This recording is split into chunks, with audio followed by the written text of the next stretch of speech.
જંબુસરમાં કમોસમી વરસાદથી ખેડૂતોને મોટું નુકસાન. એપીએમસી ચેરમેને મુખ્યમંત્રી કૃષિ મંત્રીને સહાય માટે કરી વિનંતી. જંબુસરમાં કમોસમી વરસાદથી ખેડૂતોને મોટું નુકસાન. એપીએમસી ચેરમેને મુખ્યમંત્રી કૃષિ મંત્રીને સહાય માટે કરી વિનંતી. જંબુસર ભરૂચ જિલ્લાના મોદ અને જંબુસર તાલુકામાં તાજેતરમાં થયેલા કમોસમી વરસાદને કારણે ખેડૂતોના તૈયાર પાકને વ્યાપક નુકસાન થયું હોવાના અહેવાલ છે.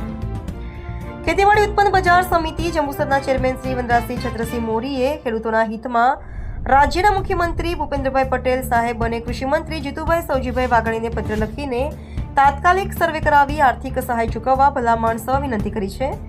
પાકને ભારે નુકસાન. એપીએમસી ચેરમેન વનરાજસિંહ મોરીએ તારીખ 27/10/2025ના રોજ લખેલા પત્રમાં જણાવ્યું છે કે કમોસમી વરસાદને કારણે આમોદ અને જંબુસર તાલુકાના મોટાભાગના વિસ્તારમાં ખેડૂતોના ઉભા પાકો જેવા કે કપાસ, તુવેર, મગ, મઠ વગેરેને મોટું નુકસાન પહોંચ્યું છે.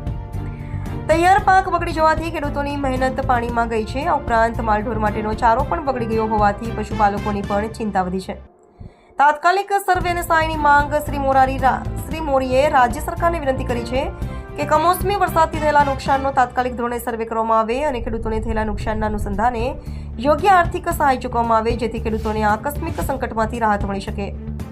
ખેડૂત પ્રતિનિધિ તરીકે શ્રી વનરાજસિંહ મોરીએ સરકાર પાસે સહકારની અપેક્ષા વ્યક્ત કરી છે. હું વનરાજસિંહ છત્રસિંહ મોરી, જંબુસર એપીએમસી ચેરમેન. આજરોજ ગુજરાત સરકારમાં માનનીય મુખ્યમંત્રી શ્રી ભૂપેન્દ્રભાઈ પટેલ અને કૃષિ મંત્રી શ્રી જીતુભાઈ વાઘાણી જંબુસર તાલુકામાં થયેલ કમોસમી વરસાદના કારણે થયેલ નુકસાન અને યોગ્ય સર્વે કરી કાર્યવાહી કરવા એક ભલામણ પત્ર કરેલ છે.